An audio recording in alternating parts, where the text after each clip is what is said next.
சென்னை உட்பட தமிழகம் முழுவதும் 10க்கும் மேற்பட்ட இடங்களில் அமலாக்கத்துறையினர் இன்று காலை முதலே தீவிர சோதனையில் ஈடுபட்டு வருகின்றனர்.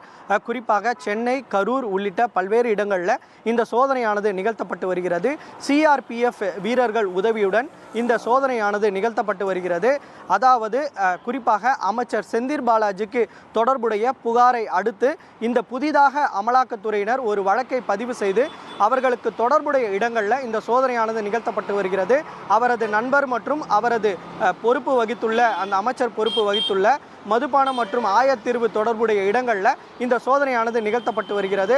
அதாவது இந்த மதுபான முறைகேடு எழுந்த புகார் தொடர்பாகத்தான் இந்த சோதனையானது நிகழ்த்தப்பட்டு வருகிறது. இந்த மதுபான ஆலையை நடத்தி வரக்கூடிய எஸ்என்ஜே குரூப்ஸ் மற்றும் உள்ளிட்ட பல்வேறு நிறுவனங்கள் தொடர்புடைய இடங்களில் இந்த சோதனையானது நிகழ்த்தப்பட்டு வருகிறது. அதாவது 8க்கும் மேற்பட்ட காரில் 100க்கும் மேற்பட்ட வீரர்கள் இதில் தீவிரமாக சோதனையில் ஈடுபட்டு வருகின்றனர். அதன் ஒரு பகுதியாகத்தான் எழும்பூரில் இருக்கக்கூடிய தாளமுத்து நடராஜன் மாளிகையில் செயல்படக்கூடிய அந்த மதுபானம் தொடர்பான தலைமை அலுவலகத்தில் இந்த சோதனையானது நிகழ்த்தப்பட்டு வருகிறது. டாஸ்மாகோட தலைமை அலுவலகம் 4 மற்றும் 5வது தளத்தில் செயல்பட்டு வருகிறது. இதில் 8க்கும் மேற்பட்ட அமலாக்கத்துறையினர் அதிகாலை முதலே இந்த சோதனையானது நிகழ்த்தி வருகின்றனர்.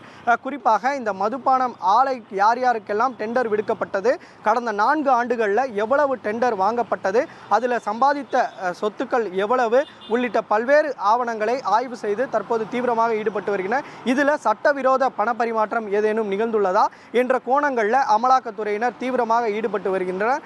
அடுத்த கட்டமாக இதில் இந்த தீவிரமான சோதனையை நிறைவடைந்த பின்னர் இதில் பறிமுதல் செய்யப்படும் ஆவணங்களை அடிப்படையாக வைத்து அதில் தொடர்புடைய நபர்களுக்கு சம்மன் அனுப்பப்பட்டு அமலாக்கத்துறை அதிகாரிகள் விசாரணை நடத்துவார்கள் எனவும் எதிர்பார்க்கப்படுகிறது.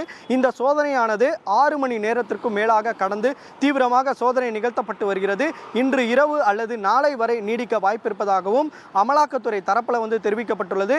மதுபான ஆலை அதிபர்கள் தொடர்புடைய இடங்களிலும் இந்த சோதனை நிகழ்த்தப்பட்டு வருவதால் அவர்கள் சோதனை நிறைவிலையும் எவ்வளவு இதில் சட்டவிரோத பணப்பரிமாற்றம் நிகழ்ந்திருக்குதா, இதில் ஏதேனும் முறைகேடுகள் நடந்துள்ளதா என்பது குறித்தான விவரங்கள் தெரிய வரும் என அமலாக்கத்துறை தரப்பில் ஒரு தகவல் தெரிவிக்கப்பட்டுள்ளது.